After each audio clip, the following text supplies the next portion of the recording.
우리 다 같이 주님 주신 말씀 같이 봅니다. 창세기 23장 1절부터 4절까지의 말씀 같이 한번 읽고 말씀을 나누도록 하겠습니다. 어떤 내용이 있는지 자막을 보시면서 천천히 한번 같이 한번 봉독하는 시간을 갖습니다. 같이 읽습니다. 시작. 127세를 살았으니 이것이 곧 사라가 누린 햇수라. 사라가 가나안 땅 헤브론 곧 기럇 아르바에서 죽음에 아브라함이 들어가서 사라를 위하여 슬퍼하며 애통하다가 그 시신 앞에서 일어나 나가서 헷 족속에게 말하여 이르되 나는 당신들 중에 나그네여 거류하는 자이니 당신들 중에서 내게 매장할 소유지를 주어 내가 나의 죽은 자를 내 앞에서 내어다가 장사하게 하시오. 아멘. 아멘. 자, 오늘 제목은 땅을 맛보는 약속 성취라는 제목으로요, 한 부분을 가지고 오늘 창세기 23장의 내용을 주석해 나가지는 않을 거고요, 그건 다음으로 미루고 오늘은 이렇게 땅에 대한 의미에 대해서 한번 나눠봤으면 참 좋겠습니다. 아브라함이 드디어 오늘 1절부터 4절까지 읽었는데요, 23장에 어떤 내용으로 나가는 중이냐면요, 아브라함이 드디어 소유지를 얻는 것으로, 이제 나에게 소유지를 주어서 이제 나의 죽은 자를 매장하게 하여 주시오. 그렇게 해서 소유지가 주어지는 것, 소유지는 기업이란 단어입니다. 기업. 그래서 이스라엘 민족이 가나안 땅에 들어가서 얻게 되는 기업이란 단어와 이 소유지란 단어는 아우자라는 히브리어 단어로요, 같은 단어를 사용합니다. 그래서 기업을 주시오라는 그런 말도 포함되어져 있습니다. 기업은 물론 하나님께서 이제 이스라엘 민족에게 주시는 거고요. 자, 그런데 이게 특징이 뭐냐면요, 아브라함이 처음으로 뭘 얻는 중이냐면요, 소유지, 기업을 얻는 겁니다. 하나님의 약속이 성취되어지는 거죠. 22장에서 하나님께서 이제 땅을 주실 것이라, 이제 땅 약속을 성취시켜 주실 것이라 약속해 주신 다음에 드디어 아브라함의 삶 속에서 이제 소유지를 얻는 그런 내용이 창세기 23장에 들어가 있는데, 자, 그렇다면 이제 한번 생각해 봐야 될 게 뭐냐면요, 소유지를 얻는 게 왜 이렇게 더딜까? 기업을 얻는 것이 왜 이렇게 더딜까? 그런 생각을 한번 해봐야 될 필요가 있거든요. 그전에도 수많은 사람들이 살아갔었는데 하나님께서 그들에게 소유지를 주시지 않으시고 아브라함에게 소유지를 주신다는 얘기거든요. 그 전에 소유지를 얻었다는 이야기는 등장하지 않습니다. 그런데 아브라함에게 소유지를 주신다는 얘기가 들어가 있거든요. 그 전의 이야기들을 살펴보면요, 어떤 내용으로 가득 들어차 있느냐면 땅을 얻어가는 이야기가 아니라 땅을 잃는 이야기로 가득 들어차 있습니다. 아담에게 무엇을 주셨던가요? 아담에게 하나님께서 하나님의 형상으로 아담을 만들어 놓으시고 무엇을 주셨던 거예요? 그 아름다운 땅, 행복한 땅, 부족함이 없는 땅, 에덴 동산을 선물로 주신 겁니다. 선물로 주신 거지요. 이제 아담이 해야 될 일은 뭐냐면요, 하나님께서 선물로 주신 것을 정말 소유지로 누리는 삶이 이제 그 다음에 주어져야 될 삶이라는 얘기거든요. 그리고 누리면서 뭘 해야 되는가? 소명도 있습니다. 하나님께서 주시는 땅은요, 절대 무작정 마음대로 막 살아라, 그런 땅은 절대 없습니다. 하나님께서 땅을 선물로 주실 때는요, 그 땅을 통해서 뭔가를 이루시고자 하시는 것이 있기 때문에 그 땅을 선물로 주시는 겁니다. 그런데 우리는 땅을 가지고서도 그 안에 들어가 있는 우리의 소명을 모르는 거죠. 저는 감사한 게 제가 땅이 없습니다. 그러다 보니까 땅에 대한 소명이 있는지 없는지 그런 건 제가 잘 모르겠고요, 어쨌든 여러분들은 땅을 가진 분들도 계실 겁니다. 땅을 많이 가지고 계시면 많이 가질수록 소명은 더 크다는 것을 기억해 주시면 감사하겠습니다. 그래서 저보다 누구의 소명이 더 크다는 느낌이 드냐면요, 저보다 땅을 가지신 분들의 소명이 더 크지 않을까라는 생각이 듭니다. 이따 한번 손을 들어볼까요? 땅을 가지신 분들 누구신가? 예, 그러면 이제 소명이 더 크다는 걸 한번 더 자각을 가져볼 수 있지 않을까. 어찌되었든 그럼에도 우리에게 주신 터전이 있거든요. 이걸 찾아가다 보면, 이제 땅과 소명을 찾아가다 보면요, 이제 무엇도 깨달아갈 수 있냐면 이 남산교회, 우리 남산교회를 이곳에 세워주신, 이 터전을 주신 이유가 무엇일까까지도 우리가 좀 더 깊이 있게 한번 생각해 볼 수 있지 않을까 싶습니다. 그래서 에덴 동산에 하나님께서 선물로 주셔서 아담과 하와를 주셨는데, 그런데 에덴 동산은 어떤 동산이냐면요, 강이 흐른다라고 되어 있습니다. 강이 흘러간다고 되어 있어요. 강이 흘러가서 에덴의 끝에서 사방으로 나뉘어졌다라고 되어 있습니다. 양 사방으로 이제 에덴의 끝에서는 강이 흘러가는 겁니다. 이 얘기는 무슨 얘기냐면요, 에덴의 축복이요, 강물이 되어서 온 세상으로 흘러가기를 소망하시는 것이 바로 하나님의 계획 속에 들어가 있습니다. 아담이 그 역할을 감당해 줘야 되는 거고요. 그런데 안타깝지만 그 에덴 동산에서 하나님의 뜻에 불순종함으로 결국 무엇을 잃어버리는 역사가 펼쳐지나요? 에덴 동산에서 쫓겨나는 안타까운 역사가 펼쳐집니다. 땅을 제대로 누려보지도 못하고 잃어버리는 안타까운 역사가 펼쳐지는 거거든요. 그래서 땅을 받은 사람들은 그것을 누릴 수 있는 길로 나가야 되는 것이 하나님께서 뜻하시고 계획하시고 주시는 은혜라는 것은 분명합니다. 아담이 이렇게 땅을 상실하고요, 그 후손들, 결국 하나님의 아들과 사람의 딸들이 혼합되어져서 결국은 홍수로 다 죽어가는 그런 안타까운 역사, 땅에서 쓸려나가는 역사가 펼쳐졌고요, 그 다음에 노아를 부르셔서 아라랏산 지역에 방주가 머물게 함으로요, 아라랏산 지역부터 시작해가지고 또다시 어떤 역사가 일어나길 소망하셨느냐면 거기에서부터 시작해서 이제 하나님의 축복의 역사가 온 세상으로 흘러가게 만들어 놓으셨다는 것. 그런데 또 노아도 350년 생활 동안 포도주에 취해서 결국은 땅을 잃어가는 안타까운 역사가 펼쳐지고요, 그 다음에 후손들은 바벨탑을 쌓음으로 결국은 무너져가는, 그리고 온 세상에 흩어져 버리는, 그래서 땅을 소유지로 갖는 이야기가 아니라 아브라함 전의 이야기들은 다 무슨 이야기냐면요, 땅을 잃어가는 이야기, 선물로 준 것마저도 지키지 못하고 잃어가는 안타까운 이야기들이 가득 들어차 있습니다. 그런데 인류 역사 속에서 아브라함이 드디어 소유지를 얻게 되는 이야기가 펼쳐집니다. 비록 작은 부분이지만 이 작은 부분부터 시작해가지고 하나씩 하나씩 하나님의 땅을 넓혀가는 그런 이야기들이 펼쳐져야 되는 것이 아브라함의 이야기 속에 과제로 주어져 있을 겁니다. 자, 그럼 이제 아브라함에게 소유지가 주어졌는데 어느 때 이런 소유지가 주어지게 되었을까? 소유지가요, 하나님의 뜻을 받들어서 하나님께 받은 엄청난 은혜들을, 그 40여 년의 신앙 여정 동안 받은 하나님의 은혜들을 가슴에 고이 간직하고 절대 잃어버리지 않고 그 은혜에 바르게 응답하는 삶을 살아가는 순종의 모습을 보이자 하나님께서 이제 되었다라고 말씀하시며 이제 땅을 소유지로 주시는 역사가 펼쳐지는 겁니다. 결국 어떤 사람을 기다리고 계시느냐면요, 하나님의 엄청난 은혜에 바르게 응답하는 사람을 기다리고 계셨고요, 그 사람에게 하나님께서 소유지를 주셔서 하나님의 뜻이 이루어지는 세상을 열어가게 만들어 놓으신다는 것. 그럼 결국은 이렇게 주어진 소유지에서 이제 무엇을 하기를 소망하시는가? 이제 순종의 삶으로 뭔가를 이루어가기를 간절히 소망하시는 역사가 펼쳐지길 기대하신다는 것, 그게 분명할 겁니다. 자, 땅에 대해서 한번 살펴보면요, 땅이라는 것을 가지고 있으면 어떤 마음이 들까? 자, 어떤 마음이 들까요? 우리에게 땅이 소유지로 주어진다면 어떤 마음이 들까요? 예, 한번 얘기해 주시죠. 어떤 마음이 들까요? 땅이 소유지로 주어진다면, 제가 땅을 가져보질 않아가지고 지금까지 살아오면서 땅을 가져본 적이 없어요. 땅 한 평도 누려본 적이 없습니다. 가져본 적이 없어서 그 느낌을 잘 모르겠어서 이제 질문 드리는 겁니다. 땅을 가지게 되면 어떤 느낌일까요? 한 분도 가진 분이 안 계신가요? 혹시 제가 달라고 할까봐 말씀을 못 하시는 건가요? 어쨌든 가지고 계신 분들이 분명히 있으리라 생각되는데, 땅을 가지고 있으면 마음이 어떤가요? 좀 안정되게 느껴지고요, 저도 인생길 살아오면서 결혼해서 자식을 낳고 지금까지 살아오면서 어떤 소망이 있을 때가 많으냐면요, 하나님 도도 말고 덜도 말고 집 한 채만 주시면 참 좋겠습니다.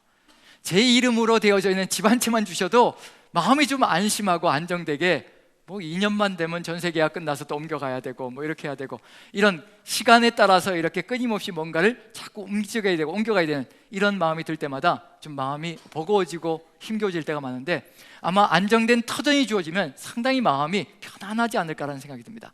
그 편안함 속에서 뭔가 또 좋은 것들을 해나갈 수 있는 그런 길이 열리지 않을까라는 생각이 드는데, 고대 근동의 상황 속에서 땅이라는 것이 얼마나 소중한 의미를 가지고 있었을 것인가, 그걸 한번 생각해 보면 아마 우리와는 더 큰 은혜가 아니었던가라는 생각을 해봅니다.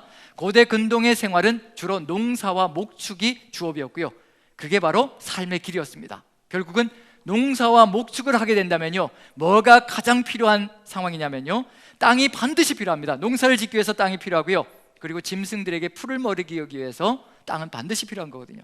그런 사람들에게 땅이라는 것은 무엇과 직결되어 있느냐면요, 생존과 직결되어져 있습니다. 지금 우리 시대도 물론 생존과 직결되어져 있는 것처럼 느껴질 때가 있지만, 하지만 예전보다는 다르죠. 과거에는 생존과 직결되어져 있습니다. 그렇다면 하나님께서 만약에 이 땅이라는 것을 의미할 때요, 생존만을 생각하고 계셨다면 분명히 어떤 일이 벌어졌을 것이냐면요, 아담에게도 결코 땅을 빼앗지 않으셨을 겁니다. 쫓아내지 않으실 거라는 얘기예요. 노아도 절대로 땅에서 쫓겨나는 일이 없었을 겁니다. 왜냐하면 생존하는 건요, 거기서 먹고만 살면 되는 거거든요. 그런데 먹고 사는 것만이 목적이 아니기 때문에 하나님께서 그 땅을 주신 다음에 제 역할을 못하면 쫓겨나는 역사가 펼쳐졌다는 얘기거든요. 지금 우리에게도 역시 마찬가지일 수 있다는 얘기입니다. 자, 이 땅이 어떤 목적을 가지고 있는 것인가? 이제 우리가 한번 새겨봐야 될 건 뭐냐면요, 하나님께서 땅을 주시는 이유가 무엇인가? 그 땅에서 어떤 사건이 벌어지길 원하고 어떤 목적이 이루어지길 간절히 소망하시는가? 그걸 우리가 안다면 우리 남산교회를 이 터전 위에 세워주신 이유가 무엇인가까지도 분명하게 깨달아갈 수 있지 않을까 싶습니다. 땅을 주시는 목적을 한번 살펴보는 겁니다. 그래야 땅을 가지신 분들이 큰 소리 치지 않고 교만하지 않고 오히려 땅을 주실 때마다 이런 생각을 가지면서 걸어갈 수 있지 않을까라는 느낌을 가져봅니다. 뭐부터 보려고 하냐면요, 땅을 주신 목적을 보기 위해서 이 세상에 땅을 가졌던 수많은 나라들, 떵떵거리고 큰 소리 쳤던 나라들이 있습니다. 그 나라들이 자신들은 무엇이라고 큰 소리 치며 자부심을 느끼고 살아갔는지 그걸 한번 살펴보면요, 정말 하나님께서 그들에게 그런 자부심을 느끼게 만들어 주신 걸까 한번 돌아보면서요, 우리와 한번 비교해 볼 필요가 있을 것 같습니다. 세상에 제국들이 있었지요. 우리가 알고 있는 제국들, 그리스, 헬라 제국이 있고요, 그 다음에 로마 제국이 있고요, 그 다음에 수많은 또 나라들이 있습니다. 그 나라들이 땅을 가지고 제국을 만들어 놓고 큰 소리치면서 살았는데, 그들이 자신들의 땅을 바라보며 큰 소리쳤던 내용이 무엇인지, 가졌던 자부심이 무엇인지 한번 살펴봅니다. 네 군데를 한번 보는데요, 자, 여기서 보시면 그리스가 있고 로마가 있고 잉카가 있고 호주가 있는데요, 이건 한번 비교를 하면서 살펴보기로 하죠. 세상 사람들이 가지고 있는 자기들의 땅에 대한 자부심, 첫 번째로 그리스 제국을 한번 봅니다. 이 알렉산더에 의해서 형성되어진 제국인 거죠. 그 그리스 제국에 델피라는 장소가 있고요, 그 델피라는 곳에 가면 옴팔로스라는 돌이 있습니다. 저기 볼록하게 솟아오른 돌이 있지요. 저걸 옴팔로스라고 부릅니다, 헬라어로요. 자, 그런데 어떤 유래를 가지고 있느냐면요, 이제 신화 속에 들어가 있는 내용인데, 그리스 주신인 제우스가 땅의 중심이 어디인가를 알아보기 위해서 동쪽에서 그리고 서쪽에서 독수리 한 마리씩을 날려보냅니다. 동쪽 끝에서 서쪽 끝에서요, 그러니까 땅 끝에서 양 끝에서 독수리 한 마리씩을 날려보내는데, 세상의 중심을 향해서 날아가라고 이제 두 마리를 날려보냈다고 합니다. 이렇게 해서 두 마리가 날라서 어디에서 만났을까요? 만났는데 그곳이 바로 델피라는 겁니다. 델피라는 장소라는 거예요. 그리스 4대 성지 중에 하나거든요. 델피라는 장소에 만났는데 그곳이 곧 중심이 되는데, 바로 저 옴팔로스라는 돌이 새겨져 있는 것, 그리고 놓여져 있는 저 장소가 바로 세상의 중심이라는 겁니다. 근데 옴팔로스라는 단어의 헬라어의 뜻이 뭐냐면요, 배꼽이라는 뜻입니다. 옴팔로스 들어보셨죠? 예, 상표에도 옴팔로스가 있는 걸로 아는데 헬라어 단어로 배꼽이라는 뜻입니다. 그럼 그리스 제국의 사람들은 자신들이 세상에 무엇이라고 생각했을까요? 세상의 중심이고 세상에 무엇이라고 생각한 건가요? 지금 옴팔로스가 무슨 뜻이라고 말씀드렸던가요? 배꼽이다, 세상의 배꼽이다라고 생각했습니다. 자, 배꼽에 어떤 의미가 들어가 있을까요? 배꼽에 어떤 의미? 생각나시는, 배꼽 하면 생각나시는 게 뭔가요? 때밖에 그런 건 아니고요. 배꼽에 때가 생각나시는 건 아니고, 배꼽 하면 생각나시는 거? 탯줄, 젖줄이라는 겁니다. 그리스 제국 사람들은 뭐라고 생각했다는 얘기냐면요, 자기들이 바로 세상의 생명의 젖줄이 되고 생명을 공급하는 중심지라고 생각했다는 겁니다. 정말 그럴까? 하나님도 정말 그렇게 생각할까? 자기들은 힘을 가지고 세상을 정복하고 세상을 그렇게 지배하면서 세상의 젖줄이라고 생각하고 있다는 얘기가 되는 거죠. 그게 바로 그리스 사람들의 생각이었습니다. 자기들이 세상의 중심이라는 겁니다. 그래서 자신들이 없이는 절대로 세상은 생명을 누릴 수도 없다라고 생각했던 것이 그리스 사람들의 오만이었습니다. 그렇지만 하나님은 절대 그러지 않으셨을 것이라고 저는 생각합니다. 왜냐하면 그들이 이렇게 제국을 만들었다면 정말 아름다운 세상을 만들어야 될 텐데 그리하지 못했다는 얘기가 되는 거죠. 안타까운 일입니다. 그 다음에 로마, 이제 그 다음 제국으로 넘어가는데요, 로마가 7 언덕으로 이루어진 나라입니다. 로마는요. 그래서 7 언덕이 되는데 그 중에서 가장 독보적인 언덕이 바로 카피톨리눔이라는 언덕이거든요. 이제 카피톨리눔, 여기가 바로 이 카피톨리눔 이 언덕 속에, 언덕 위에 뭐가 있느냐면요, 로마의 주신인 유피테르라든가 유노라든가 그 다음에 미네르바라든가 이런 주신들의 신전들이 세워져 있고요, 거기에 덧붙여서 집정관이라든가 원로원 의원들이 저택을 짓고 살았던 장소가 바로 카피톨리눔이라는 이 거대한 언덕입니다. 그래서 이곳을 무엇이라고 불렀냐면요, 자, 카피톨리눔, 이것이 영어의 캐피탈이 되었습니다. 캐피탈은 뭔가요? 수도라는 뜻이고 머리라는 뜻입니다. 그래서 이곳이 무엇이라고 생각했냐면요, 세상의 머리다라고 생각했습니다. 그리고 후대에는 뭐라고 불렀냐면요, 이곳이 바로 세상의 배꼽이다라고 표현하기 시작했습니다. 즉 고대 사람들은 배꼽이라는 의미 속에 세상의 젖줄이고 생명줄이고 그리고 중심이고 이런 의미를 담고서 큰 소리 쳤다는 얘기가 되는 거죠. 로마도 자기들이 세상의 중심이고 머리이고 그 다음에 배꼽이라고 큰 소리 쳤습니다. 그 다음에 여기 보시면 잉카 제국 아시죠? 잉카 제국, 남미 지역에 아주 거대한 문명을 형성했던 잉카 문명이라는 것이 있습니다. 물론 지금은 멸종이 되어졌지만 그래도 그 남겨진 유물들은 불가사의할 정도로 세계 7대 불가사의에 들어갈 정도로 대단한 문명을 남겨놓았습니다. 그 잉카 제국의 중심지 수도가 뭐냐면 잉카의 쿠스코입니다. 해발 3,500m에 형성되어져 있는 정말 고산지대의 도시거든요. 높은 지역에 형성되어져 있고 굉장한 문명을 자랑하는 지역입니다. 그리고 쿠스코라는 이름이 붙여져 있습니다. 자, 여러분들에게 한번 질문 드립니다. 쿠스코의 뜻이 뭘까요? 바로 그겁니다. 배꼽이라는 뜻입니다. 이제 뭐 배꼽이라고 얘기하면 다 정답이에요. 배꼽이라고 불렀습니다. 자기들이 세상의 배꼽이라는 거예요. 어쩌면 이렇게 세상 곳곳마다 자기들이 중심이고 자기들이 배꼽이고 자기들이 모든 것이라고 큰 소리치는 사람들이 가득 들어차 있는지, 그런데 그런 사람들에 의해서 이루어진 것은 아무것도 없습니다. 그게 안타까운 거죠. 하나님이 인정하시느냐 아니냐가 중요하다는 겁니다. 아무리 세상 사람들이 자기들이 세상의 중심이고 생명줄이고 젖줄이고 그리고 배꼽이다라고 큰 소리 쳐도요, 하나님이 보시기엔 전혀 아니라는 얘기거든요. 그 다음에 이제 호주에 또 뭐가 있나요? 울룰루라는 장소가 있습니다. 혹시 가보신 분 계신가요? 호주의 사막지대에 저렇게 바위산이 우뚝 서 있습니다. 사막으로 평평한데 모래지대인데요, 평평한 지역에 저렇게 우뚝 바위산이 서 있습니다. 얼마나 엄청나게 큰지요? 주변 둘레가 9.4km입니다. 9.4km면 한번 도는데도 최소한 얼마가 걸릴까요? 안 돌아봐서 모르겠고요. 어쨌든 9.4km의 둘레를 가지고 있습니다. 높이는 355m를 자랑합니다. 이런 바위산이 우뚝 서 있습니다. 고대 원주민들이 울룰루라고 부르고요, 뭐라고 표현했을까요? 세상의 배꼽이라는 겁니다. 어쩌면 이렇게 세상 곳곳에는 세상에 배꼽이 이렇게 많은지, 도대체 몇 번이나 탄생되어졌는지 모르겠지만 우리는 배꼽이 한 개인데 이 지구에는 배꼽이 수도 없이 많습니다. 전부 다 자기들이 중심이라는 거예요. 자기들이 젖줄이고 생명줄이라고 큰 소리 치는 겁니다. 정말 하나님께서 그렇게 생각하실까? 지금 우리가 살아가는 현재 세상 속에서도 누가 자꾸 세상의 중심이라고 큰 소리 치려고 하나요? 미국이 세상의 중심이라고 큰 소리 치면서 우리가 세상의 모든 권력과 힘을 가지고 있다, 최고의 위대한 힘을 가지고 있다. 그런데 지금 선거를 보면서 아주 안타깝게 그지없습니다.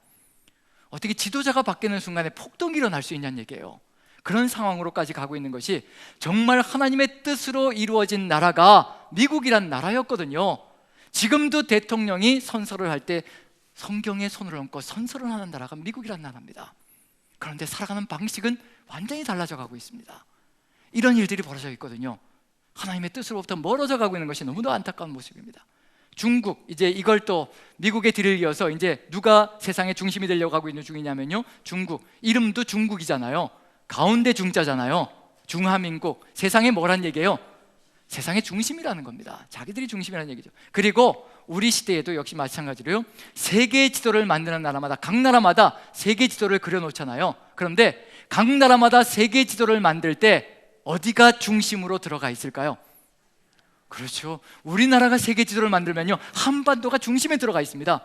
일본이 세계 지도를 만들면요, 일본 열도가 중심에 들어가 있습니다. 미국이 세계 지도를 만들면 미국 아메리카 대륙이 바로 세계 중심에 들어가 있습니다. 이게 바로 어떤 의식이냐면요, 자신들이 세상의 중심이다라고 큰 소리치는 사람들의 모습을 보여주고 있는 중입니다. 그렇다면 우리 하나님은 어떠한 마음을 가지고 계신지, 그리고 하나님이 어떠한 마음을 가지고 계신지를 살펴보면 왜 아브라함같이 은혜에 순종하며 그렇게 응답하는 사람을 하나님께서 그렇게 간절히 기다리고 계셨는지 그걸 분명하게 알 수 있을 겁니다. 이 제국들 속에서 정말 은혜에 응답하며 나가는 사람들은 없었다는 얘기가 되는 거죠. 그런 점에서 실패로 끝나버렸고요. 자, 이스라엘 민족을 향해서 한번 보는데요, 에스겔서로 보면 하나님께서 이스라엘 땅을 향해서 가지고 계신 그런 느낌을, 그리고 계획을 느껴볼 수 있을 것이라 생각되어집니다. 하나님은 이스라엘을 어떤 민족으로 생각하고 계시는가 한번 봅니다. 에스겔서 전반부와 후반부를 보는데요, 전반부를 보시면 자, 5장 5절부터 6절까지 5절만 먼저 한번 읽어봅니다. 5장 5절입니다. 같이 읽습니다. 시작. 이와 같이 이르시되 이것이 곧 예루살렘이라. 내가 그를 이방인 가운데 두어 나라들이 둘러있게 하였거늘. 하나님이 이스라엘을 어떤 백성으로 세우셨다라고 얘기를 하고 있나요? 내가 그들을 뽑아내어서 가나안 땅에 두었는데요, 가나안 땅에 두었는데 그 가나안 땅은 무엇을 얘기하는 거냐면 세상의 가운데이고, 그 다음에 주변에 누가 둘러있게 만들었다고 얘기하시나요? 세상에 이방인들이 둘러있게 만들었다라고 얘기해 주십니다. 그러면 지금 아브라함이 사고 있는, 소유주로 사고 있는 이 땅은요, 세상의 중심이 되고 있는 땅이라는 얘기거든요. 중심을 지금 확대시켜 나가고 있는 중입니다. 그게 지금 아브라함이 하고 있는 일이고요, 하나님께서 그걸 이루어가게 하시고 계시는 중입니다. 왜 이스라엘 민족에게 세상의 중심을 주시고 세상의 중심에 두셨을까? 그 이유가 뭘까? 이스라엘 민족을 통해서, 순종의 사람인 아브라함을 통해서요, 탄생되어진 후손들을 통해서 그 하나님을 향한 그 이야기들을 끊임없이 세상에 증거함으로 이제 이스라엘 민족이 세상을 변화시켜 나가고 바꿔 나가는 그런 영향력의 사람들, 그리고 에덴에서 강이 시작하여서 온 세상 사방으로 흘러갔던 것처럼 이 가나안 땅에서 하나님을 향한 믿음의 역사가 온 세상으로 흘러나가서 이방인들에게 흘러나가서 이방인들이 하나님의 뜻을 이루어가고 하나님의 뜻을 만나는 그런 역사가 되기를 간절히 소망하고 있다는 거, 그게 바로 하나님께서 이스라엘 민족을 세상의 중심에 두신 이유란 얘기거든요. 그런데 지금 에스겔서에 어떤 역사가 펼쳐지고 있는지 보십시오. 하나님은 그런 계획을 가지고 아브라함의 후손들을 세상의 중심에 두셨는데, 그런데 6절을 보시면요, 이런 일이 벌어지고 있는 중입니다. 같이 한번 읽어봅니다. 시작. 그가 내 규례를 거슬러서 이방인보다 악을 더 행하며 내 율례도 그리함이 그를 둘러있는 나라들보다 더하니 이는 그들이 내 규례를 버리고 내 율례를 행하지 아니하였음이니라. 이스라엘 민족이 어떻게 살아가고 있는지 보라는 얘기입니다. 세상의 중심에다 갖다 놨는데, 그리고 이방인들에게 본이 되는 삶을 통하여서 하나님이 누구이신가, 하나님의 은혜가 무엇인가, 하나님의 역사가 무엇이고 하나님의 뜻이 무엇인가를 열방에 증거하는 사명을 맡겨주셨는데, 그런데 누구보다도 못한 삶을 살아가고 있다는 얘기냐면요, 이방인들보다도, 주변에 있는 이방인들보다도 더 못한 삶을 살아가고 있으며 그렇게 걸어가고 있다는 겁니다. 무엇을 버렸기 때문이라고 분명히 얘기하고 있는 중이냐면요, 하나님의 규례와 법도, 율례를 버렸기 때문에, 한마디로 얘기하면 하나님의 말씀을 버렸기 때문에 세상보다 못한 인생들이 되어가고 있다는 것을 분명히 보여주고 있는 중입니다. 왜 하나님의 교회가 이 터전을 세워주셨고, 하나님께서는요, 교회들을 세상의 중심에다 세워두시는 겁니다. 창원의 중심에다가 남산교회를 세워주셨고요, 곳곳마다 하나님께서 교회를 세워주셨습니다. 세상의 중심이 되라고, 세상의 배꼽이 되라고, 생명 양식이 흘러나가며 세상을 생명으로 가득 채우라고 하나님께서 교회를 우뚝우뚝 세상의 중심으로 세워주셨는데, 세상 사람들보다도 못한 길을 걸어간다면 생명의 젖줄이 아니라 저주의 젖줄이 될 수 있다는 것을 분명히 기억해야 될 필요가 있습니다. 세상 사람들이 우리를 향해서 손가락질하고 있다면요, 우리는 지금 그 역할을 못하고 있을 수 있다는 얘기입니다. 제가 목회단상을 썼는데요, 오늘 연어가 돌아왔다. 어디에 연어가 돌아왔나요? 창원천에요. 저희 집 근처거든요. 걸어서 이렇게 산책도 하고 그런 장소, 그 창원천에 연어가 돌아왔답니다. 연어가 돌아온 이유가 뭘까요? 뭐가 개선되었기 때문에 돌아왔을까요? 수질이 바뀌었으니까, 수질이 개선되었으니까 돌아왔죠. 교회에 하나님의 사람들이 돌아올 수 있는 비결 뭐가 있을까요? 돌아올 수 있는 길, 세상 사람들이 하나님께로 돌아올 수 있는 길 뭐밖에 없을까요? 교회 안에 수질이 개선되면요, 교회 안에 삶이 개선되고 우리가 뒤바뀌면요, 세상 사람들 돌아올 수 있습니다. 저런 곳이라면 나도 돌아가고 싶다. 저런 축복이 있고 기쁨이 있고 저런 행복이 있고 저런 나눔이 있고 저런 교제가 있는 장소라면 나도 돌아가고 싶다. 그런 마음이 들게 만드는 것이 우리가 살아가야 될 삶의 길이거든요. 연어가 저절로 돌아왔습니다. 그런데 단지 물이 바뀌었기 때문에 돌아왔다는 얘기거든요. 우리도 지금 교회, 삶의 방식, 하나님의 뜻을 따라 본질을 뒤바꿔 버리면요, 연어는 돌아오게 되어 있습니다. 떠나갔던 사람도 돌아오고요, 그리고 하나님을 버렸던 사람도 돌아오고요, 하나님이 누군지도 모르고 살아갔던 사람들도 우리 교회를 바라보며 하나님의 뜻이 무엇인지 향해서 달려올 수 있다는 얘기입니다. 그게 우리가 걸어가야 될 삶의 길이라는 거, 여기서 분명하게 드러나는 건 뭐냐면요, 이스라엘 민족의 수질이 완전히 더럽게 오염되어져 버렸습니다. 그러니 이스라엘도 쫓겨날 수밖에 없고요, 그리고 세상 사람들도 이곳을 향해서 올 필요도 없는 그런 세상이 되어버렸습니다.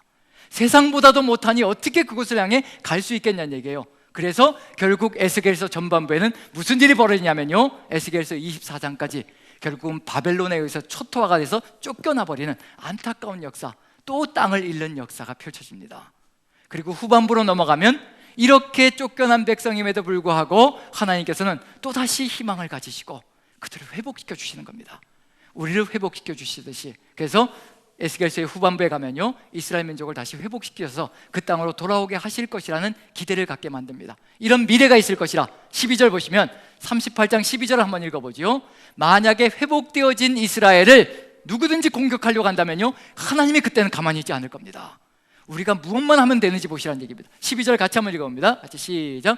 물건을 겁탈하며 노력하리라 하고 내 손을 들어서 황폐하였다가 지금 사람이 거주하는 땅과 여러 나라에서 모여서 짐승과 재물을 얻고 세상 중앙에 거주하는 백성을 치고자 할 때, 하나님께서 이스라엘 민족을 회복시켜서 다시 어디에다 두셨다는 얘기예요? 두실 거란 얘기인가요? 세상 중심에다 다시 주신다는 겁니다. 그게 에스겔서 38장과 39장의 내용입니다. 그리고 40장부터 시작해서요, 이제 회복의 이상들이 활짝 펼쳐집니다. 하나님의 마음속에 들어가 있는 겁니다. 다시 또 어디에 두시고 싶으냐면요, 세상 중심에 두시고 싶으시다는 겁니다. 그리고 만약에 다시 또 세상 중심에 두셨는데 하나님의 말씀을 따라 살아가는데 어느 누구든지 공격하려고 하면 이렇게 해주시겠다는 겁니다. 39장 1절을 보시면요, 같이 한번 읽어보죠. 시작. 그러므로 인자야, 너는 고객에게 예언하여 이르기를 주 여호와께서 이같이 말씀하시되 로스와 메섹과 두발 왕고가 내가 너를 대적하여. 하나님의 백성을 누구든지 대적하면요, 절대 가만두지 않으실 겁니다. 세상 중심에서 하나님의 뜻을 이루어가는 백성은요, 어느 누구도 침범할 수 없고 어느 누구도 공격할 수 없습니다. 초토화가 될 겁니다. 그래서 38장에는 이스라엘 민족이 회복되어진 내용을 보여주고 있고요, 회복의 미래를 보여주고 있고요, 39장에 어느 나라든지 회복된 이스라엘, 세상의 중심에 들어가 있는 이 백성을 친다고 하면요, 어느 나라든지 이렇게 곡과 마곡처럼요, 초토화가 일어날 것이라 그걸 약속해 주시고 계시는 겁니다. 그리고 미래 이상을 보여줍니다. 자, 그럼 여기서 세상의 중앙이라고, 세상 중앙에 두셨다고 얘기하죠. 그걸 히브리어로 타부르 하아레츠라고 합니다. 타부르 하아레츠. 하아레츠는 땅이란 뜻이고 세상이란 뜻입니다. 그러면 이제 여기 타부르는 어떤 뜻일까요? 타부르, 제가 질문 드리면 뭐라고 대답하면 답이라고요? 그렇죠, 배꼽이라고 대답하면 정답입니다. 타부르는 히브리어로 배꼽이란 뜻입니다. 자, 그러면 하나님은 누구를 세상의 중심으로, 세상의 배꼽으로 여기신다는 얘기인가요?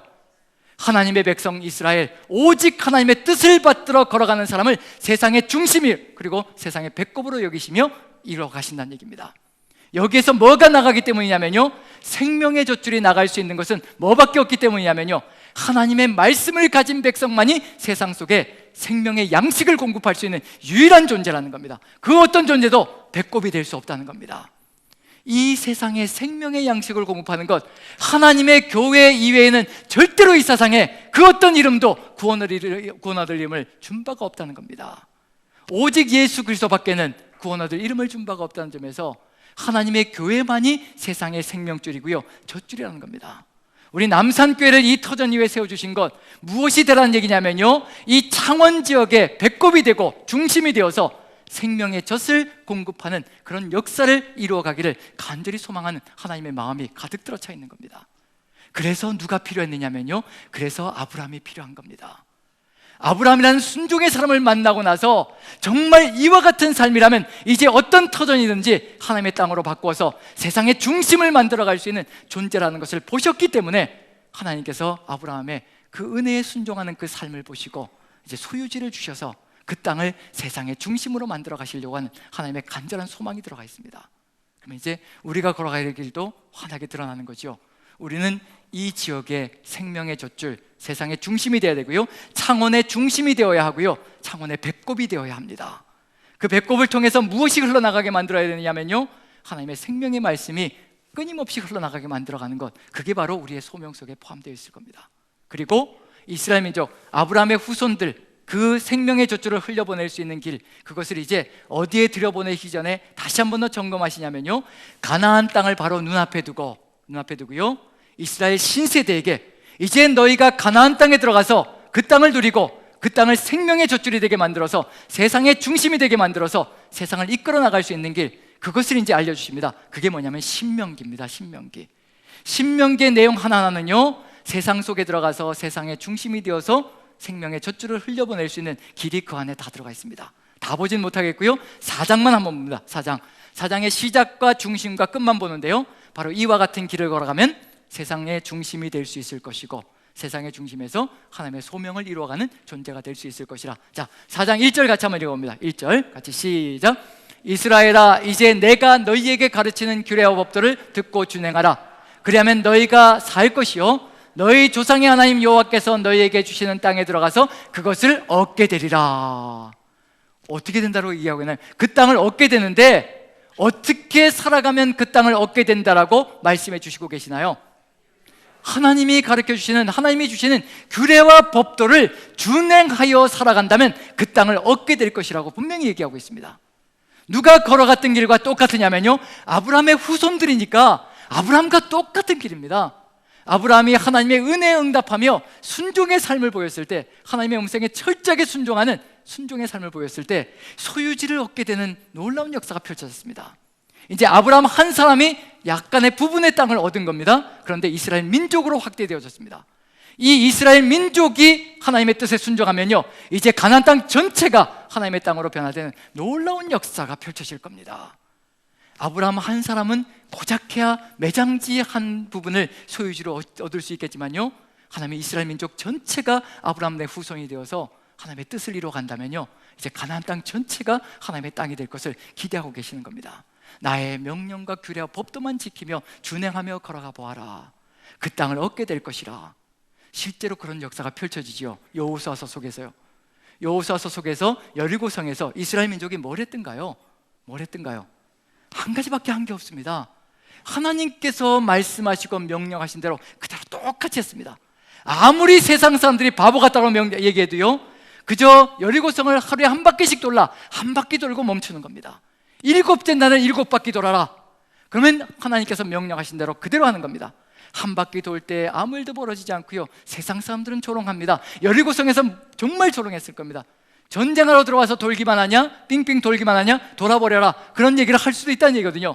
하지만 그 놀림과 조롱과 조소 속에서 한마디도 하지 않고 대꾸도 하지 않고 오직 하나님의 말씀대로 그대로 끝까지, 마지막 순간까지 끝까지, 우리 하나님은 우리가 언제까지 가는지 두고 보시는 그런 마음을 가지고 계십니다. 정말 끝까지 하나님의 말씀대로 그대로 이루어가는가? 우리가 삶을 살아가면서 하나님의 말씀을 이루어갈 때요, 여리고성을 돌 때 이렇게 해주시면 얼마나 좋을까? 힘도 나고 또 힘이 나서 더 거뜬하게 또 하나님의 뜻을 받들어서 걸어갈 수 있는 거. 이제 첫째 날 한 바퀴 돌면 어떤 일이 벌어지면 좋을까요? 땅이 한번 진동하고요. 얼마나 좋아요. 한 바퀴 딱 돌았더니 끝나자마자 땅이 진동하는 겁니다. 이거 뭔가 보이는구나. 그럼 그 다음날 한 바퀴 돌면 어떻게 될까요? 저쪽 망대에서 벽돌이 하나 툭 떨어지고, 그 다음에 그 다음날 돌면은 한쪽 망대가 쓰러지고, 그 다음에 한 바퀴 돌면 금이 쫙 가고, 이러면 얼마나 좋겠습니까? 마지막 순간, 마지막 외치는 그 순간까지 아무 흔적도 보이지 않습니다. 하나님은 철저한 순종을 기대하고 계시는 겁니다. 그 순종이 이루어질 때 세상은 우리 앞에서 맥없이 무너지게 되어 있습니다. 여리고성이 맥없이 무너져 내립니다. 그저 이스라엘 민족이 한 것은 아무것도 없습니다. 하나님의 말씀 따라 그대로 순종할 밖에 없습니다. 우리의 삶도 역시 마찬가지입니다. 하나님의 말씀대로 한번 살아보자는 얘기입니다. 말씀대로 지금까지 얼마나 많은 것을 우리에게 보여주셨습니다. 얼마나 많은 은혜를 우리에게 끼쳐주셨습니까? 하나님이 진리라는 것, 하나님이 전능자이시라는 것을 얼마나 많이 우리에게 보여주시고 증거해 주셨습니까? 이제 우리가 보여드려야 될 것은 그 전능하신 하나님의 말씀을 믿고 끝까지 가보는 겁니다. 끝까지 갈 때 어떤 일이 벌어지는지 주님께 그것도 맡기고 우리는 주님께서 명령하신 대로 걸어가는 겁니다. 그러할 때 도저히 무너지지 않을 것 같았던 여리고성이 무너지는 놀라운 역사가 우리의 삶 속에서도 펼쳐지는 것을 체험할 것이라 확신합니다. 여러분들의 삶이 지금 여리고성 같은 거대한 성이 버티고 있을지라도 주님의 말씀대로만 살아가십시오. 하나님의 말씀대로 그 성이 무너질 것입니다. 하지만 중요한 것은 뭐냐면요, 아이성같이 아무 보잘것없는 성도요, 하나님의 명령에 불순종하자 절대로 정복할 수 없는 땅이 되어버립니다. 여기서 분명하게 들어져 있거든요. 내가 가르치는 규례와 법도를 그대로 듣고 준행하라. 그리하면 그 땅에 들어가서 그것을 취하게 될 것이라, 얻게 될 것이라. 바로 이 원칙을 따라서 주님의 뜻을 이루어간다면 우리 앞에 주고자 했던 하나님의 모든 선물들은 하나님께서 우리에게 주시는 건 다 누리며 살아가는 그런 삶이 될 것이라 확신합니다. 14절 보시면요, 중심입니다. 이렇게 땅을 얻게 되면 이제 그 다음에 어떻게 살아야 될 것인가? 자, 땅을 얻었으니까 이제 됐다, 이제 내 마음대로 살아가자. 그게 아니거든요. 끊임없이 우리에게 보여주시는 것이 있습니다. 이렇게 땅을 얻게 된 다음에 14절 같이 읽습니다. 중심에서 이런 삶을 지켜야 합니다. 같이 읽습니다. 시작. 그때 여호와께서 내게 명령하사 너희에게 규례와 법도를 교훈하게 하셨나니 이는 너희가 거기로 건너가 받을 땅에서 행하게 하려 하심이니라. 땅을 받게 되면 그 다음에 뭘 해야 된다고 얘기를 하고 있나요? 하나님의 말씀 따라서 그대로 지속적으로 살아가는 겁니다. 그러할 때 끊임없이 그 땅이 하나님의 땅으로 변화되어가는 역사가 펼쳐지는 것. 땅을 얻을 때에도 하나님의 말씀대로, 땅을 얻은 다음에도 하나님의 말씀대로. 그 다음에 이제 뭐가 남았나요? 한 가지 더 남았죠. 땅을 얻었고요, 이제 그 땅을 누리고 가고 있는 중입니다. 그럼 이제 그 다음에 뭘 해야 될까요? 잃어야 될까요? 잃지 말아야 될까요? 잃지 말아야 되죠. 지금까지 창세기 이야기 속에서 아담이 땅을 잃고 노아도 터전을 잃어가고 이제 아브라함이 그 터전을 회복해가기 시작하고 있는 중입니다. 이렇게 잃지 않을 수 있는 길이 어디에 있는가, 그것 또한 알려주시는 겁니다.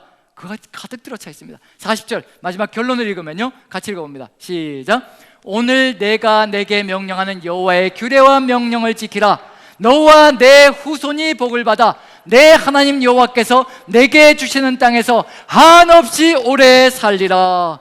이게 우리 하나님의 마음입니다.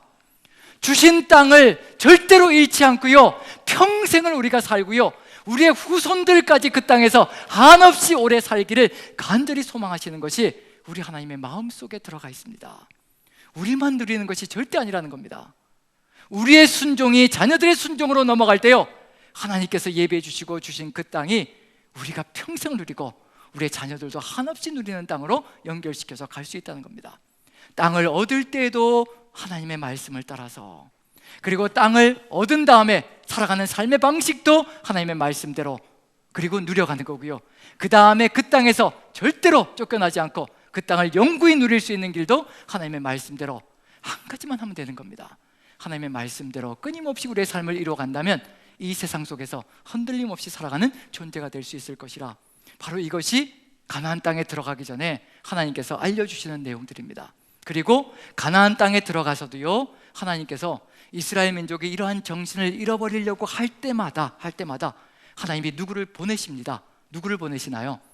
정신을 상실하고 잃어버릴 때마다, 이런 하나님의 깊은 뜻을 잃어버리려고 할 때마다 누구를 보내실까요? 선지자들을 보내시는 겁니다. 그럼 선지자들의 메시지가 뭐가 다를까요? 이미 오경 속에 아브라함부터 시작해서 살아왔던 이 이스라엘 민족에게 주신 이 말씀과 무엇이 다를까요? 똑같은 얘기들을 할 겁니다. 한번 이사야서를 한번 보면요, 이사야 선지자를 한번 봅니다. 2장 1절부터 4절까지 1, 2절 먼저 한번 읽어봅니다. 1, 2절 같이 읽습니다. 시작. 아모스의 아들 이사야가 받은 바 유다와 예루살렘에 관한 말씀이라. 말일에 여호와의 전의 산이 모든 산 꼭대기에 굳게 설 것이요 모든 작은 산 위에 뛰어나리니 만방이 그리로 모여들 것이라. 이스라엘이 어떤 땅이 되어야 된다라고 얘기를 하고 있나요? 이스라엘이요, 세상의 모든 산 가운데 우뚝 솟아야 된다는 겁니다.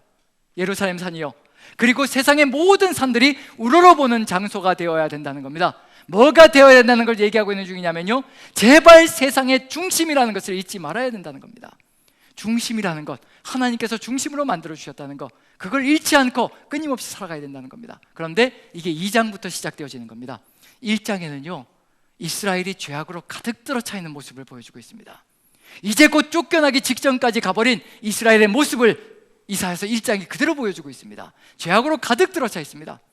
하나님께서 심지어 뭐라고 얘기하시냐면요, 이제 내가 짐승의 피에는 물렸다. 예루살렘에 가지고 있는 제단에 가지고 오는 그 짐승의 피에, 짐승의 고기에 내가 질려버렸다. 더 이상 가져오지 마라. 더 이상 가져오지 마라. 손에는 피가 가득한데 짐승만 갖다 바친다고 그것이 좋은 땅이 되겠느냐? 손에는 형제자매들을 향한 사랑이 들어가 있는 것이 아니라 끊임없이 해코지하고 그러니까 악을 저지르며 살아가는데 짐승만 갖다 바친다고 세상이 변할 것 같으냐? 절대 변하지 않는다는 얘기입니다. 이사야 선지자를 통해서 이렇게 선포하시는 겁니다. 너희들의 그 땅이 세상 중심이 되어야 하는데 세상 중심이 아니라 이방인보다도 못한 지역이 되어가고 있구나. 그걸 선포하고 있는 중입니다. 그리고 이렇게 중심이 되어서 무엇을 해야 될 것인가를 알려주고 있습니다. 이걸 지금 잃어버리고 있는 중이거든요. 3절이 바로 그걸 얘기하는 겁니다. 세상 사람들이 이렇게 달려올 수 있게 만들어줘야 되는 겁니다. 같이 읽어봅니다. 같이 시작. 많은 백성이 가며 이르기를 오라 우리가 여호와의 산에 오르며 야곱의 하나님의 전에 이르자. 그가 그의 길을 우리에게 가르치실 것이라. 우리가 그 길로 행하리라 하리니 이는 율법이 시온에서부터 나올 것이요 여호와의 말씀이 예루살렘에서부터 나올 것임이니라. 세상 사람들이 무엇을 듣기 위해서 달려오게 만들어야 된다고 얘기하고 있나요? 하나님의 말씀, 여호와의 율법, 아버지의 말씀, 그 말씀을 듣기 위해서 중심을 향해서 달려오게 만드는 것, 이것이 누가 감당해야 될 사명이 될 것인가? 하나님의 말씀대로 살아보았더니 이런 축복과 능력이 가득 들어차더라. 우리가 세상에 증거해야 되는 삶입니다. 하나님의 은혜가 가득 들어차고 이와 같이 축복이 가득 들어차는 삶이 될 것이라, 그걸 보여주는 겁니다. 이삭이 보여주고 있는 중이거든요. 아브라함이 보여주고 있는 중입니다. 아브라함과 이삭이 창세기에서요, 이와 같이 하나님의 말씀에 순종하며 살아가니 이와 같은 축복이 가득 차더라. 이방인도 달려오게 만드는 거거든요. 이스라엘 민족 전체가 그런 역사를 이뤄간다면 아비멜렉이라는 한 나라만 이스라엘을 향해서, 이삭을 향해서 달려오는 것이 아니라요, 온 세상이 이스라엘을 향해서 달려오게 만들 겁니다. 누구의 말씀을 듣겠다고요? 우리도 하나님의 말씀을 듣겠다. 하나님의 말씀을 듣는 너희들의 삶을 보니까 이렇게 축복이 넘치고 이렇게 영광이 넘치고 이렇게 힘과 능력이 넘치는데, 우리도 그 말씀을 듣고 그와 같이 살고 싶다. 그리고 달려오게 만드는 것, 그것이 바로 이스라엘 민족이 걸어가야 될 삶의 길이고 사명의 길이라는 겁니다. 우리가 지금 걸어가야 될 삶의 길이요, 남산교회가 걸어가야 될 길이요, 우리의 삶을 통해서 하나님의 뜻을 받들고 하나님의 말씀을 따라 사는 것이 얼마나 은혜 충만한 삶이고 성령 충만한 삶이며 얼마나 축복된 삶인가를 세상에 우리의 삶으로 증거하는 겁니다. 그러할 때 세상이 우리를 보고 하나님의 교회로 달려오는 역사가 펼쳐질 겁니다. 그러할 때 벌어질 일을 하나님은 기대하고 계시는 겁니다. 4절이 바로 이와 같은 세상이 펼쳐질 것이라. 하나님의 말씀이 온 세상을 향해서 흘러넘치면 바로 이와 같은 세상이 펼쳐질 것이라. 4절 같이 한번 읽어봅니다. 같이 시작. 그가 열방 사이에 판단하시며 많은 백성을 판결하시리니 무리가 그들의 칼을 쳐서 보습을 만들고 그들의 창을 쳐서 낫을 만들 것이며 이 나라와 저 나라가 다시는 칼을 들고 서로 치지 아니하며 다시는 전쟁을 연습하지 아니하리라. 분명하게 드러나는 게 뭐냐면요, 온 세상에 하나님의 말씀이 흘러내려가자 그때부터 전쟁이 멈추는 겁니다. 사람을 죽이는 살인 무기들을 녹여가지고요, 사람을 살리는 농기구를 만들어내고 있는 중입니다. 우리 시대도 이와 같은 세상을 만들어갈 수가 있습니다. 아무리 남북의 대표자들이 모여가지고요, 휴전협정하고 우리 전쟁을 없애자 이렇게 협정을 맺어도 절대 이루어지지 않을 겁니다. 하나님의 말씀이 들어가지 않는 한은요, 절대 전쟁은 멈추지 않습니다. 절대로 인간의 욕망은 끝이 없이 멈춰가지 않을 겁니다. 하나님의 말씀이 온 세상에 흘러갈 때 세상은 모든 무기들을 내려놓고 자기 방어를 다 내려놓고요, 하나님의 뜻을 받드는 역사가 펼쳐질 것이라는 얘기입니다. 이게 바로 구약시대 때부터 꿈꿨던, 이사야 시대부터 꿈꿨던, 창세기부터 꿈꾸셨던 하나님의 놀라운 소망이기도 하고 기대이기도 합니다. 근데 지금도 우리는 무엇을 만들고 있는 중이냐면요, 지금도 우리는 무기를 만들고 있는 중입니다. 사람을 살려야 되는 돈들을 가지고 이 무기들을 만들어서 사람을 죽이는 세상을 만들어가고 있는 것이 지금 우리가 살아가는 삶의 방식입니다. 누가 서 나가야 될 것인가? 우리 교회가 서야 되는 겁니다. 세상에 정치 권력들이 서는 것이 아니라요, 우리 교회가 반듯하게 서야 되는 겁니다. 하나님의 교회가 반듯하게 서서 아버지의 말씀을 따라서 축복된 그 삶을 세상 속에 증거하기 시작하면요, 세상은 달라지기 시작합니다. 그게 우리의 소명인 겁니다. 그래서 우리 남산교회를 세워주신 겁니다. 우리 남산교회 소명이 바로 그와 같다는 것을 다른 교회들은 거들떠 보지도 마십시오. 다른 교회는 어떻게 살아가는지, 다른 교회는 이렇게 안 하는데 우리는 왜 이렇게 합니까? 그거 거들떠 보지 마십시오. 우리는 우리의 사명을 감당하는 겁니다. 우리가 우리의 소명을 감당하면 다른 교회들도 또 우리를 보고 또 저렇게 살아가는 것이 교회의 사명이구나, 그것을 바라보면서 또 하나님의 뜻을 이루어가는 역사가 펼쳐질 겁니다. 그 길들이 우리의 사명 속에 이루어진다면 세상은 달라질 겁니다. 정말 달라질 겁니다. 여기에서 이제 이사야서를 보았는데요, 미가서 한 군데를 더 볼 겁니다. 지금 이사야서와 어떤 공통점이 있는지 보십시오. 계속 뭔가 반복되고 있다는 얘기는 뭐냐면요, 하나님의 갈망이 계속해서 쏟아져 나오고 있다는 겁니다.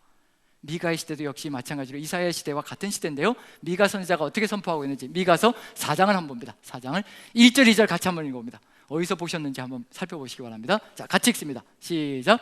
끝날에 이르러는 여호와의 전의 산이 산들의 꼭대기에 굳게 서며 작은 산들 위에 뛰어나고 민족들이 그리로 몰려갈 것이라. 자, 어디서 읽었던 것이 그대로 나오나요? 이사야서에서 읽었던 내용이 똑같이 나옵니다. 예언자들이 나타나서 제발 정신 좀 차리라는 겁니다. 제발 돌아오라는 얘기입니다. 우리의 소명이 무엇인지 깨달으라는 얘기입니다. 하나님께서 거듭거듭 선지자들을 보내시는 이유는 뭐냐면 정신을 못 차리니까 자꾸 보내시는 겁니다. 자꾸 반복하시는 이유는 바로 그런 겁니다. 2절을 같이 한번 읽어보죠. 같이 시작.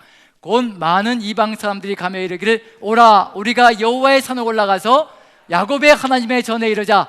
그가 그의 도를 가지고 우리에게 가르치실 것이니라. 우리가 그의 길로 행하리라 하리니 이는 율법이 시온에서부터 나올 것이요 여호와의 말씀이 예루살렘에서부터 나올 것임이라. 다른가요? 같은가요? 똑같은 것을 끊임없이 하나님의 백성을 향해서 선포하고 있는 중입니다. 우리의 소명, 우리의 정체성 바로 이것이다라는 겁니다. 세상의 중심이 되어야 하고 세상의 배꼽이 되어야 한다는 겁니다. 그래서 생명의 젖줄을 세상 사람들에게 흘려보내는 것이 우리의 사명이라는 겁니다. 그것이 뭐냐면 바로 하나님의 말씀으로 세상 사람들이 살아날 수 있도록 만들어가는 것, 그것이 우리의 소명이라는 겁니다. 그런데 우리가 살지 못하면요 세상 사람들을 절대 살지 않습니다. 야 너희들도 살지 못하는 그 말씀을 누가 살라고 던지는 거냐, 그렇게 얘기할 겁니다. 우리가 창세기부터 시작해서 요한계시록에 주어진 그 말씀을요 천천히 우리의 생명으로 삶으로 만들어가지 못하면요 세상 사람들 절대 우리 믿지 않을 겁니다. 우리가 살아야 믿을 겁니다. 우리가 사는 모습을 보여주어야 세상 사람들은 저렇게 사는 것이 가능하구나라는 것을 깨달을 수 있고 믿고 확신할 수 있다는 겁니다. 누가 우리에게 보여주셨기 때문이냐면요 전능자이시고 위대하시고 우리의 모든 것 되시는 하나님께서 이 땅에 내려오셔서 예수 그리스도의 삶으로 오셔서 우리에게 모든 걸 다 보여주셨습니다. 이렇게 살아가는 것이다, 이렇게 사는 것이라, 진리가 너희를 자유케 할 것이라, 죽어도 괜찮다, 죽어도 다시 사는 길이 있는 것이라, 부활의 생명이 있는 것이라, 그걸 우리에게 알려주시고 계시는 중입니다. 절대 죽지 않습니다. 하나님의 말씀대로 살아가는 자 절대 죽게 내버려 두지 않으십니다. 다시 부활시키셔서요 영원한 생명을 누리게 하시는 것이 우리 하나님의 계획 속에 들어가 있는 하나님의 뜻이십니다. 두려워할 것이 없습니다. 죽어도 다시 사는 길이 거기에 있다는 얘기입니다. 그 길을 우리에게 보여주시며 이 길을 제발 걸어가기를 간절히 소망하고 계시는 중입니다. 자, 그 다음에 3절 4절 한번 보죠. 3절 같이 읽습니다. 같이 시작. 그가 많은 민족들 사이의 일을 심판하시며 먼 곳 강한 이방 사람을 판결하시니 무리가 그 칼을 쳐서 보습을 만들고 창을 쳐서 낫을 만들 것이며 이 나라와 저 나라가 다시는 칼을 들고 서로 치지 아니하며 다시는 전쟁을 연습하지 아니하고, 전쟁을 연습하지 아니하면 어떤 세상이 만들어질 것인가, 그게 바로 미가 선지자가 또 주고 있는 하나님의 마음입니다. 이와 같은 세상이 만들어졌다는 겁니다. 4절 같이 한번 읽어봅니다. 시작. 각 사람이 자기 포도나무 아래와 자기 무화과나무 아래에 앉을 것이라. 그들을 두렵게 할 자가 없으리니 이는 만군의 여호와의 입이 이같이 말씀하셨음이니라. 아멘. 하나님께서 이런 세상을 이루기를 간절히 소망하셔서 우리 십자가의 공로로, 십자가의 그 보혈의 공로로 우리를 구원해 놓으셨습니다. 나와 함께 가자라고 구원해 놓으신 겁니다. 나와 함께 이 길을 같이 걸어가자. 안타까운 것은 뭐냐면요 이 이사야 선지자와 미가 선지자가 BC 600년경의 사람들입니다. BC 600년입니다. BC 600년이면요 지금으로부터 2600년 전의 사람들입니다. 우리는 AD 2000년에 살고 있는 거죠. 2600년 전의 사람들입니다. 2600년의 세월이 흘러왔는데도 불구하고 우린 지금도 전쟁 무기를 만들면서 서로를 죽이려고 혈안이 되어 있는 그런 세상을 살아가고 있는 중입니다. 2600년의 세월 동안 변한 것이 없다는 겁니다. 하나님의 마음이 얼마나 미어질 것인가.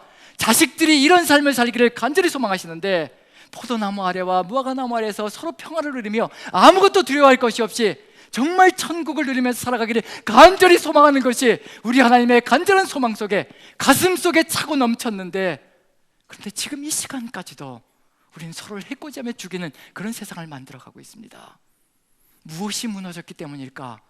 하나님의 말씀이 살아서 움직이지 못하기 때문입니다. 다른 것 없습니다. 이제 다음 주면 추수감사 예배를 드립니다. 감사절 예배를 드립니다.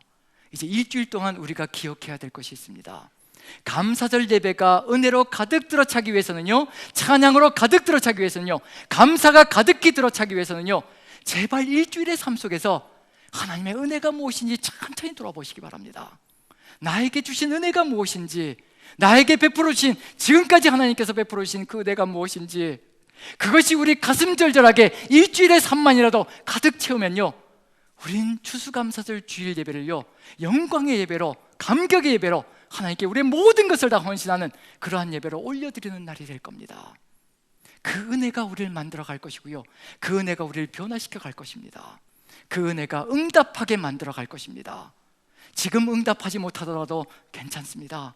일주일 동안 한번 하나님께서 우리에게 베풀으신 그 놀라운 은혜를 한번 기억해 보시면서 일주일의 삶을 한번 점검해 보십시오. 그리하면 하나님께서 말씀을 우리에게 주신 것도, 규례와 법도를 주신 것도 우리를 괴롭게 만들려고 규례와 법도를 주신 것이 아니라 우리에게 주신 이 축복을, 이 영광스러운 축복을 자손 만대까지 누리게 만드시고 싶으셔서 우리에게 이 말씀을 주시고 계시다는 그 하나님의 진심을 깨닫게 될 겁니다. 그 진심이 가슴에 가득 들어 차면요, 이제 우리 살게 됩니다. 저는 살고 싶습니다. 정말 하나님이 저에게 지금까지 베풀어 주신 그 은혜가 너무도 커서요, 더 이상 우리 하나님, 나의 하나님, 그 전능하신 하나님, 은혜 하나님, 더 이상 실망시키고 싶은 마음이 전혀 없습니다. 제가 한번 잘못 살아감으로 인해서 제 삶이 무너지는 것이 절망적인 것이 아니라요, 그 하나님의 마음을 실망시키고 하나님의 마음에 좌절감을 주는 것이, 그것이 너무도 가슴이 아파서 절대로 세상을 바라보지 않으려고 하고요, 세상 쫓아가지 않으려고 합니다. 하나님의 은혜가 제 안에 가득 들어차 있어서 그래서 그렇습니다.